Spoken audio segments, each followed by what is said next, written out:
feel this for the rest of the season. Absolutely. You feel this hurt of walking in the locker room, losing at home, jumping around. Like, that's a pain. And a pain that was self-inflicted. Wisconsin didn't look like the Wisconsin football we know. 11 penalties, 3 turnovers, and 2 missed field goals added up to a 17-14 loss.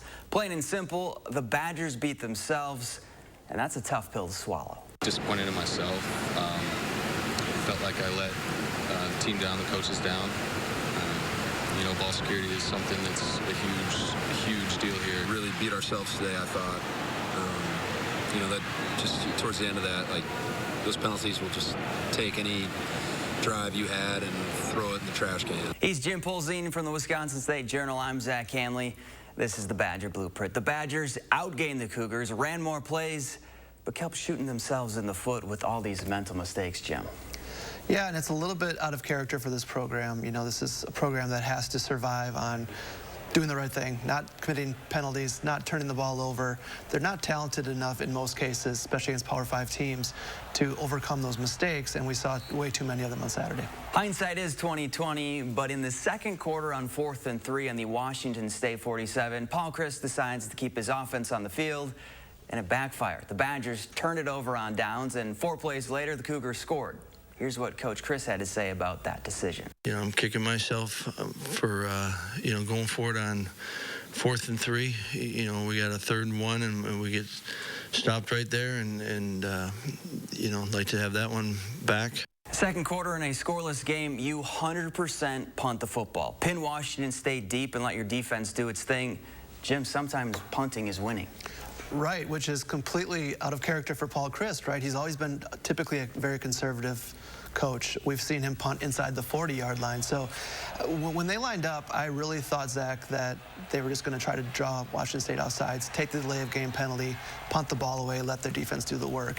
But the decision to even go for it, I thought, was not a very good one at that time of the game. It wasn't all bad. The Badger offense seemed to open it up more with Graham Mertz taking some shots downfield. 2 of those were completed to Keontez Lewis. The UCLA transfer finished with 2 catches for 62 yards and showed if Wisconsin wants to chuck it deep, they'll go get it. He truly loves the game, and he's fast.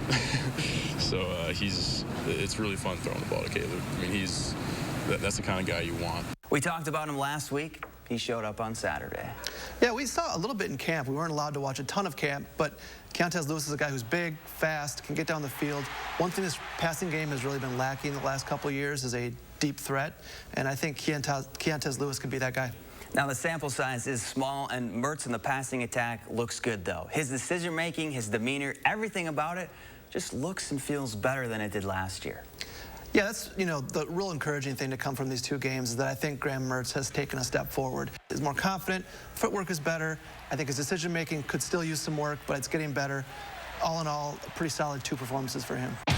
And still to come, a challenge to be better. What Keanu Benton said to his teammates Monday, that flipped the switch. More Blueprint after the break. When we got down by 3, I felt like we lost our energy. And that's not like us, and it kind of pissed me off. That's something you never want to do. Don't upset the man in the middle of one of the best defenses in the country. But his team did with their lack of energy on Saturday when they were down 3. So Monday, Keanu Benton spoke to the team, well, challenged the team to make sure it wouldn't happen again. And the Badgers instantly responded to their leader. They definitely heard something from me. I wasn't too nice about it, but I feel like the point got across on what we need to come out and do this week, starting today. And I think that even in the walkthrough, you felt the difference. It's going to be a big test to who our team is and who we want to be this year. You know, losing early in the season definitely isn't something that you would like to do, you know, but it happens, you know. It is what it is. We're not going to dwell on it, but we're definitely not going to forget how that feels. Jim, are there bigger issues here, or do you think this turns out to be a good wake-up call? Well, I think wake-up calls can be good, right? Teams need them every once in a while. I think that's fine. One other thing I like is that Keanu Benton is emerging as a leader. I think it's always good to have leaders emerge when in times of adversity. One thing that bothers me about this is that this team shouldn't have needed a wake-up call. It's a program that's coming off back-to-back seasons in which it failed to live up to expectations.